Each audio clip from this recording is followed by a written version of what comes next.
Chester A. Arthur, who eventually suffered from Bright's disease, which is kidney failure, and died from a stroke at 57. No definitive last words were recorded, but some say he whispered, "Life is not worth living." That's a bummer. Because our next president was a dude living life to the fullest, Grover Cleveland, who was our 22nd and 24th president. You go, Grover! He died from heart failure at 71, with his last words being, "I've tried so hard to do right." And the president caught between Cleveland's two terms was Benjamin Harrison, who came down with a bad case of the flu, which progressed to pneumonia. And despite good medical care, his lungs failed, and his last words being, "Are there any doctors here? Doctor, my lungs." Poor guy couldn't breathe, but at least he wasn't one of the 4 U.S. presidents assassinated, like William McKinley, who was attending a meet and greet in Buffalo when one of the people waiting in line was Leon Czolgosz, a Polish-American anarchist. He concealed a .32 caliber revolver under a handkerchief wrapped around his right hand. When it was his turn to meet the president, Leon fired 2 bullets into McKinley's abdomen.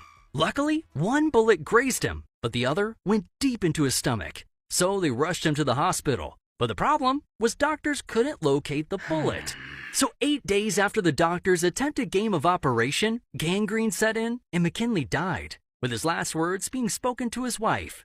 "We're all going. We're all going. God's will be done, not ours." But after this, Americans were fed up with presidents being killed. So the Secret Service gained full-time responsibility for protecting the president. Yeah, I think it's about time.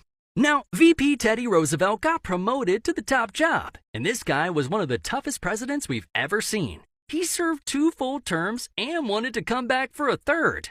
In 1912, Teddy ran again as a third-party candidate for the Bull Moose Party, and when stepping out of his hotel to give a speech, he was shot in the chest. However, he didn't die. In fact, he got right back up and gave an 84-minute speech with a bullet lodged in his chest.